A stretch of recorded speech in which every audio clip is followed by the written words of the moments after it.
Hey guys, welcome back to my YouTube channel लशी vlogs में। सुमन पांडे आप सभी का स्वागत करती हूँ अपने यूट्यूब चैनल लशी ब्लॉग्स में। आप लोग कैसे हैं? होप कि अच्छे होंगे, स्वस्थ होंगे, मस्त होंगे, अपने अपने कामों में व्यस्त होंगे। तो आज के ब्लॉग की शुरुआत हो रही है 11 बजे से। सारा काम हो चुका है मेरा ना। आज का जो ब्लॉग वीडियो होने वाला है वो सी सेक्शन डिलीवरी के बारे में होने वाला है। सी सेक्शन डिलीवरी के बाद हमें क्या करना चाहिए, क्या नहीं करना चाहिए, उस बारे में होने वाला है।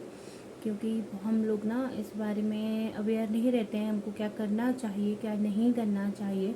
हम लोग सोचते हैं इतने से करने से क्या हो जाएगा, पर नहीं, उतने से करने से बहुत कुछ हो जाता है। तो हमको किस बात का ध्यान रखना चाहिए सी सेक्शन के बाद, वो मैं आप लोगों को इस वीडियो के ज़रिए बताऊंगी। अगर आप लोगों के कुछ कमेंट्स होंगे, कुछ आप लोग क्यूरियोसिटी होगी कि जानने की कि हाँ नहीं ऐसा हमारे साथ तो ऐसे हुआ, तो आप लोग कमेंट कर सकते हैं। तो चलिए चलते हैं इस ब्लॉग में, कंटिन्यू करते हैं इस ब्लॉग को। और हाँ, एक चीज़ और कि मैंने हमेशा देखा है ना, नॉर्मल डिलीवरी वाले और सी सेक्शन वालों में हमेशा ये रहता है कि नॉर्मल डिलीवरी वालों को ये लगता है कि नॉर्मल डिलीवरी ज़्यादा पेनफुल होती है, और सी सेक्शन वालों को ये लगता है कि सी सेक्शन डिलीवरी ज़्यादा पेनफुल होती है। पर ऐसा कुछ नहीं है, दोनों ही डिलीवरी उतनी ही पेनफुल होती हैं जितनी की सी सेक्शन और जितनी की नॉर्मल डिलीवरी। नॉर्मल डिलीवरी में जहाँ हमें 1-2 दिन का पेन होता है जो कि बहुत भयानक होता है, तो उसी तरह सी सेक्शन डिलीवरी में उस वक्त हमें कोई पेन नहीं होता है, लेकिन उसके बाद हमारे स्टिचेस हटने तक जो पेन होता है वो असहनीय होता है। ऐसे लगता है कि हमारे पार्ट्स अलग अलग हो गए हैं बॉडी के।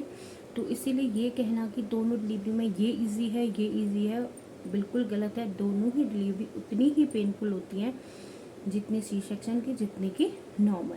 तो चलिए अब हम आपको बताते हैं सी सेक्शन के बाद आपको क्या करना चाहिए, क्या नहीं करना चाहिए, किन बातों का ध्यान रखना चाहिए, किन बातों को हमें महसूस होने पे डॉक्टर के पास जाना चाहिए। वो सब मैं आपको बताती हूँ इस ब्लॉग में। 2 नंबर, पहली बात तो ये कि जब हमको डॉक्टर 4th डे, ऑपरेशन के 4th डे को डॉक्टर हमको आज ड्रेसिंग करके हमको घर भेज देते हैं। तो जब हम घर आते हैं तो उस वक्त हमारी ड्रेसिंग रहती है, हमको नहीं पता हमारा घाव कैसा हो रहा है, तो उसको हमने एज इट इज छोड़ देना, उसमें कुछ नहीं करना है। आपको इचिंग महसूस होगी तो आपको बिल्कुल भी इचिंग नहीं करनी है, क्योंकि उसकी वजह से इन्फेक्शन का खतरा रहता है। लेकिन 8th of the day of operation, उस ऑपरेशन के 8वें दिन के बाद, जब हमारे यहाँ 9वें दिन के बाद जब हमारे स्टिचेस हट जाते हैं, हमको डॉक्टर हम देखता है, चेक करता है और बताते हैं आपके स्टिचेस ठीक है, और वो हमको घर भेज देते हैं। तो उसके बाद हमको किस तरह से अपने स्टिचेस का ध्यान रखना है। नंबर में ध्यान रखने वाली बात ये है कि आप घर आ गए हो और आपने अपना घाव देखा, आपको भी ठीक लग रहा है, आपको क्या करना है, घाव को हमेशा साफ रखना है और सूखा रखना है। सूखा रखना है इन द सेंस कि हमको ना हॉस्पिटल से जब हम डिस्चार्ज होते हैं तो हमको एक ऑइंटमेंट मिलता है उस घाव पर लगाने के लिए। तो हमको उस ऑइंटमेंट को ना उतना ही लगाना है जितना की ज़रूरत हो। कई बार हम लोग क्या करते हैं कि ज़्यादा ले लेते हैं और लगा लेते हैं कि जल्दी ठीक हो जाए। ऐसी होता है हमको कि हम आम इंसान ये सोचता है कि हाँ मैं इतना जल्दी ठीक हो जाएगा, मैं ऐसे लगा लेता हूँ या लगा लेती हूँ, जो भी है तो जल्दी ठीक हो जाएगा। पर ऐसा नहीं है, आप उतना ही लें जितना ज़रूरत है, क्योंकि हम अगर आप ज़्यादा ऑइंटमेंट ले लेंगे तो उससे क्या होगा, हमारा घाव हमेशा वेट रहेगा, वो ड्राई नहीं होएगा, और जिससे इन्फेक्शन का खतरा रहेगा, क्योंकि हमको उसको सूखा रखना है। एक बात तो हो गई कि अपने घाव को आपने साफ रखना है और सूखा रखना है। दूसरी बात ये, जो यहाँ पर ना मैंने यहाँ पर भी गलती की, मैंने ज़्यादा ऑइंटमेंट लगाया, सोचा कि ठीक हो जाएगा, जल्दी ठीक हो जाएगा, घाव भर जाएगा, जहाँ पे कुछ कमी होगी वो जल्दी ठीक हो जाएगी ऑइंटमेंट से। पर नहीं, वो भी मैंने गलती करी सेकंड टाइम में। फर्स्ट टाइम पे मैंने ऐसे कुछ नहीं किया। फर्स्ट टाइम पे तो शायद मैंने ऑइंटमेंट 1 या 2 बार से ज़्यादा भी नहीं लगाया था, क्योंकि इतना ध्यान ही नहीं था। और फर्स्ट टाइम की ना, इतना आप खुशी में होते हो कि आपको कुछ नहीं पता होता है, ऐसे वाला होता है। तो मैंने ये गलती करी थी सेकंड डिलीवरी के टाइम पे, तो आप लोग बिल्कुल भी ये गलती ना कीजिए। नंबर दूसरी बात, जो आपको हॉस्पिटल से सप्लीमेंट मिलते हैं ना, आयरन कैल्शियम के अलावा एंटीबायोटिक्स मिलती हैं, जो भी मिलते हैं आपको, उनको आप प्रॉपर जैसा आपको टाइम बताया गया है उस टाइम के हिसाब से लीजिए उनको। अगर आप नहीं लेते हैं, एंटीबायोटिक्स होती है हमारे घाव को जल्दी से सूखने में मदद करती है, मतलब ठीक होने में, हील होने में मदद करती है, तो हमको वो ज़रूर लेनी चाहिए। मैंने यहाँ पे भी चूक कर दी थी सेकंड डिलीवरी के टाइम पे, क्योंकि मेरे को 7th और 8th डे में पता चला था कि मुझे ये दवाइयाँ भी लेनी है, क्योंकि वो सामान में ही ऐसे रह गई थी। जब मैं वो सामान अनपैक करने लगी तो तब मुझे वो सप्लीमेंट्स मिले थे और फिर मैंने लेना स्टार्ट किया था, जिसकी वजह से मेरे को यहाँ पे भी नुकसान हुआ। अब नंबर तीसरी बात ये है कि जब भी आप सी सेक्शन के बाद मतलब आते हैं हॉस्पिटल से, तो आपको ना, आपको जैसे नामकरण हो जाता है उसके बाद भी या उससे पहले भी आपको कोई भी भारी वस्तु नहीं उठानी है। अपने बेबी के वेट से ज़्यादा आपको कुछ नहीं उठाना है, क्योंकि उससे क्या होता है ना, आपके टाँके निकलने का, खुलने का या टूटने का, जो भी आप कहते हो अपनी भाषा में, उसका डर रहता है। क्योंकि हमको बस उतना ही वेट उठाना है, उठा सकते हैं हम उस वक्त जितना हमारा बेबी है, उसके अलावा हम कुछ नहीं उठा सकते हैं। तो इस बात का ध्यान रखिए।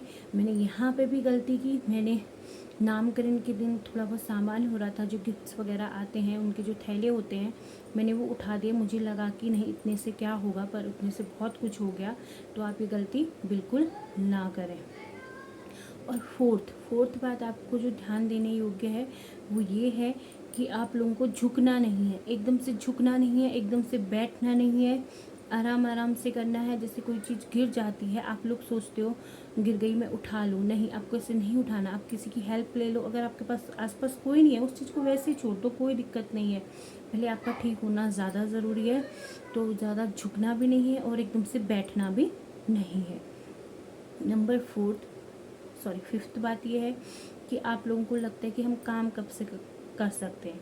आपको जो नॉर्मल डेली काम होते हैं, जैसे बच्चे से रिलेटेड या छोटे मोटे काम जो होते हैं, अपना खाना वाना जो भी है आपको करना है, वो आप सी सेक्शन के 6th हफ्ते बाद आप थोड़ा बहुत हल्का फुल्का कर सकते हैं। उससे पहले आप नहीं कर सकते हैं ऐसा कोई भी काम या भारी काम आपको नहीं करना चाहिए। ऐसा डॉक्टर भी एडवाइस करते हैं, और आपको जब अपना कंफर्टेबल लगता है तो आप करना शुरू कीजिए। कम से कम 6 वीक्स के बाद आप थोड़ा बहुत काम कर सकते हैं। और ये बहुत ज़रूरी है कि पहले आप फिट हो जाइए। अब फिर तभी तो आप अपने बच्चे का ध्यान रख पाएंगे, इसीलिए ये करना ज़रूरी है। और ये सब चीज़ें ना मैं इतने एक्सपीरियंस से इसलिए बता सकती हूँ क्योंकि मैंने दोनों डिलीवरी सी सेक्शन है, और दोनों टाइम पे मैंने क्या किया और क्या नहीं किया। उसके बाद सेकंड डिलीवरी के टाइम पे जब मैंने नहीं सोचा इतना, तो मुझे कितने कॉन्सिक्वेंसेस झेलने पड़े उसके, वो भी मैं आप लोगों के साथ बता रही हूँ साथ के साथ। तो आप लोग ये गलती बिल्कुल भी मत कीजिए।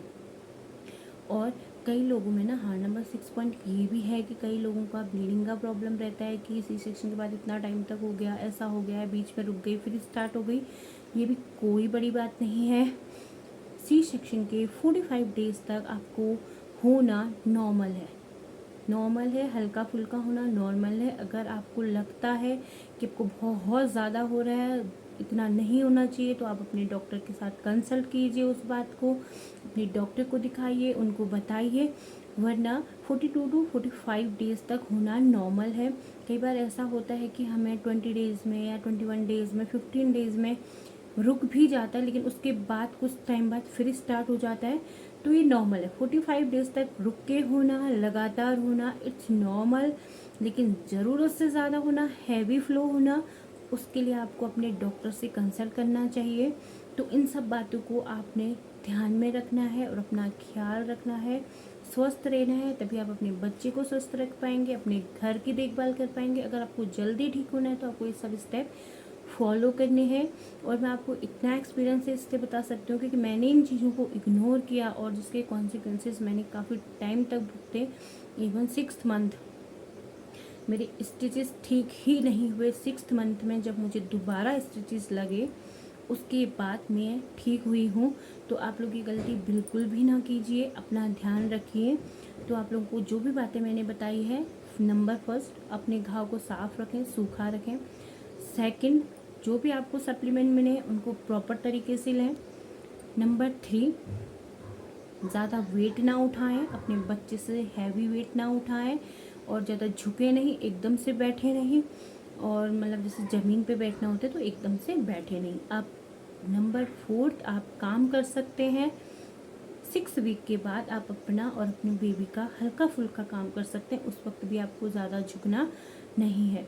और वो जो मैंने आपको बताया ब्लीडिंग का प्रॉब्लम, वो भी मैंने आपको समझा दिया है क्या होता है, कैसे होता है। और आपको जैसे अगर सिचुएशन टफ लग रही है तो आप अपने डॉक्टर से कंसल्ट कर सकते हैं, जो कि बहुत ज़रूरी है।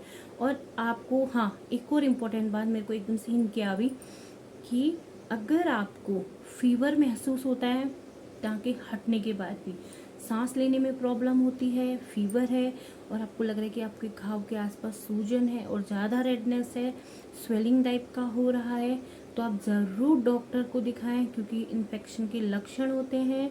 मेरे साथ हुआ था और मैंने सबको बताया भी था, तो ये बोल के सबने ये बोला था कि इस वक्त आता है बुखार, आप बच्चे को फीड करते हो तो उसका बुखार भी रहता है। मैंने ये सोच के, ये सुन के मैंने इग्नोर कर दिया, जो कि बाद में मुझे बहुत खामियाजा भुगतना पड़ा। तो प्लीज़ आप लोग ऐसा कुछ मत कीजिए, अपना ध्यान रखिए, ख्याल रखिए, स्वस्थ रहिए, मस्त रहिए और अपनी लाइफ को एंजॉय कीजिए। मिलते हैं कल एक नए ब्लॉग वीडियो के साथ, तब तक के लिए बाय बाय।